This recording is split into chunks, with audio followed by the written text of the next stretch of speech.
Hey, if you're watching this video, I'm going to share my PS5 screen in just a second. However, I'm just going to be straight from the get-go. This is going to be a workaround, all right? Essentially, I'm going to talk about like the what you should do in the settings first.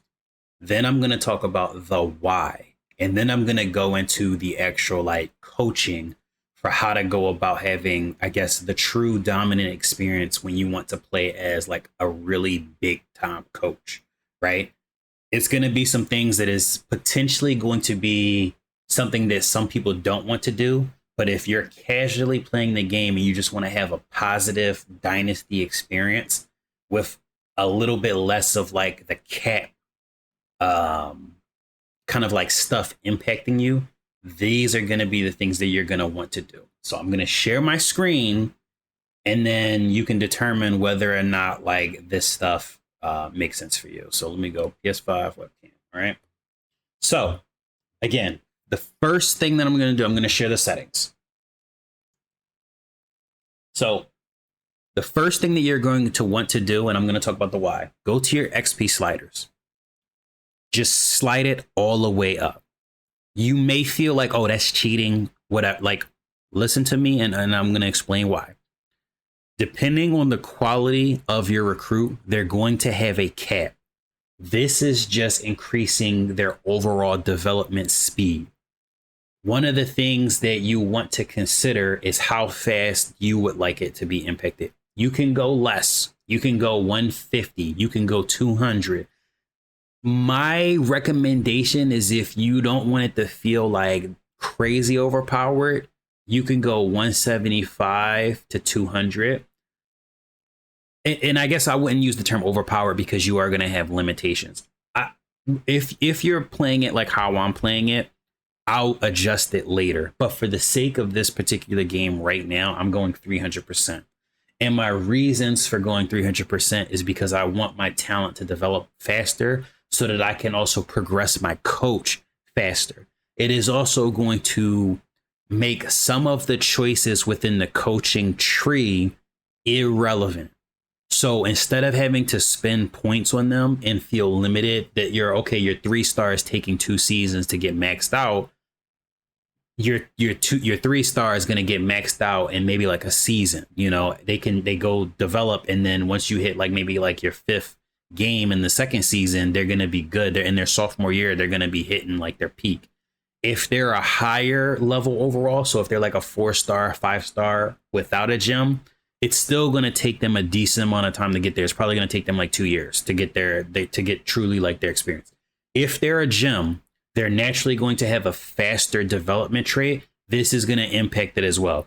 But if they're a 5-star gem and they're a 4-star gem, they're supposed to explode in their talent. Does that make sense? Now that I've explained that, I'm then going to talk about the things that I selected within the coaching round as far as the stuff that I prioritized and why. And I'm also going to tell you, okay, pick a decent, pick a very good team to start your first 3 seasons. You don't have to stick with them. You can switch later. You can go to like another team and transfer over. You're going to be a freaking well-established. You're going to have 3 national titles and a back-to-back. You're going to be a well-recognized coach by the end of your 3rd season. All right. Now, coaching abilities. The first tree that you want to prioritize above all else is the recruiting. Just pick like go through, and I would argue I'm going to say prioritize the ones that hit the most. The first ones that I went with was my defensive backs. Then I went with my linebackers. So like all the people that are on, or like the free safeties, like it's hitting a lot more recruits than just like if I put running back, or I guess quarterback is probably really the one that would be there. So really you want your, at least for me, I want my defense to stay strong. So I prioritize defense first. Then I think I went wide receiver. Then I went probably running back, offensive line, and I went quarterback last. For me, if I get a 3-star, if I get a 4-star quarterback, I'm killing anyway. It doesn't like at this point with like Hot Route Master on every player, it does not matter. I'm gonna go to work with whoever is in the quarterback position, unless it's just like a straight 1-star recruit that's a bum, right? Now,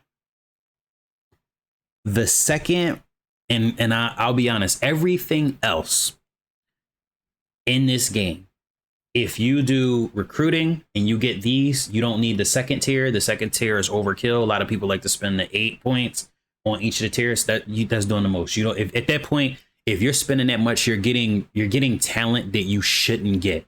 You're at that point like you're just breaking the game. You can do that. However, I think it's not worth it when it comes to the cost to performance ratio that you could spend on prioritizing these things first. And then if you value that later, you can do it later. So next, go to Scheme Guru or Scheme. I guess it'll be first, and then unlock the Scheme Guru. Go linebackers, 3rd level, boost man coverage and zone coverage. You don't need the 4th level. Go secondary all the way to the 4th level. Then go blocking O-line 1st level. This is going to make your defensive backs play coverage a lot better than they otherwise would, just naturally off of the skill of your coach. So no matter where you go, if you go to a school in the 3rd year and they just have like very average, very below average players, this is going to give them just in general better coverage. So you'll be able to play a more effective defense. Is it going to be overtly dominant? No. But if you've got some like stars out there and this is already going to give, and then this gives a boost on top of it, it's really going to allow them to go to work and do a little bit more, right? If you're used to playing Madden and you're used to having KOs on the field, so if you got your flat zone, your mid zone, if you got your deep zone KOs, if you got your mid route KOs, short route, like whatever, this is essentially KOs on your coach. If you get past game defense, you only need it to the 3rd level. The 4th is a chance for protection from post-snap blitz detection. I personally don't care about that. I also don't value anything that's going to give me a reading on kind of like the defense in that regard. I want them to be good. I want them to have like a chance of doing whatever it is that they might be. Or I guess like, excuse me, I want them to I think if they can read the blitz, I want them to be able to actually like play it properly. Next, I then go for the hater blockers and the Teflon. The reason why you go with this is because it's going to reduce the impact of that bull crap where like the camera shakes, your players' routes can't really be seen too effectively. It's going to stop a lot of that craziness from happening, right? Now, I'm only at level 25. If you are like, ooh, this makes sense at this point, I've said all of kind of like the stuff at this point that I think like is essential. Now, what I will be doing is I will probably be working to either go into the CEO title. So maybe to get like the chance of instant commit when offering a scholarship. I think that's pretty cool. The chance is actually fairly common. I know for a fact I had played on a team where I think like one of the coaches had this, and they literally would just like maybe like every 4 scholarships, something like that, I would get an instant commit. It might be a little bit less than that. It might be like 6. But it stopped me from having to spend a lot of time on one person, and it allowed me to actually become more competitive with being able to isolate my resources to a fewer amount of students to target as far as like on my team. So this is actually like super valuable in my opinion. Home field advantage effects, like essentially if you have like that Teflon, like at least for me, I've seen a reduction in like the impact of it. You could also go for this if you're still seeing it. And so it would make this one as well as the why am I blanking? The dream school, like worth it to even invest in this, but it's not necessarily like overly essential. Next, you can go into the program builder.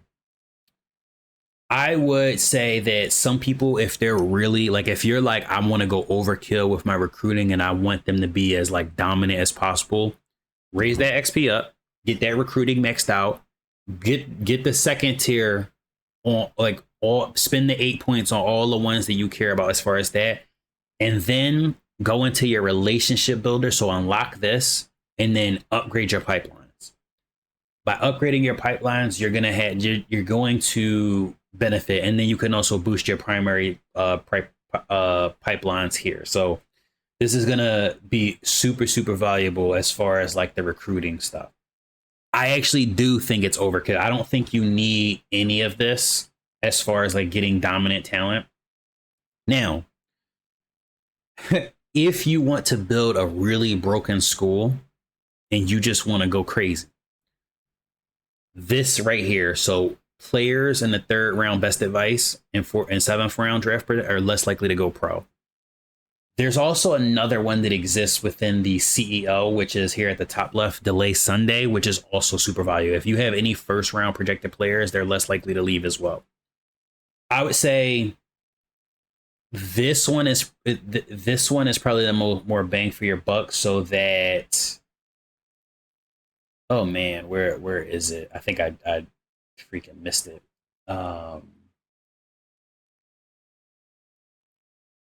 Is it the, oh, is it in the same one? If it's in the same one, like, is that one? It's not that one. God, I'm freaking missing it. Okay, it's right here. I freaking went past it a couple times. I'm sorry. But this one is also super value. So those two, I think the 12 points plus the 20, so that would be 32 points, 62 points, and then 62 plus 18, that would be 70, 80 points in total to get those two abilities, but that really makes them dominant. So if you have a really dominant quarterback and he's like going crazy, you're more likely to be able to keep that quarterback and not have to rebuild with, like maybe like a freshman that just came in. You can give him a little bit of time. It gives him a year to develop, and then he might leave the next year, and then you can actually work with your sophomore or your junior to go into your next kind of like dynasty. So that's my overall settings. That's how I like to play the game. If you want a harder difficulty, you can just increase the difficulty. Just go into the settings, like go into like the hardest difficulty, and you're good to go. But if you don't want to be restricted by the coach abilities, my recommendation is to go into those XP sliders and upgrade them, right? So slide them up, and then ignore anything related to the XP goals within the actual like coach abilities. So yeah. Let me just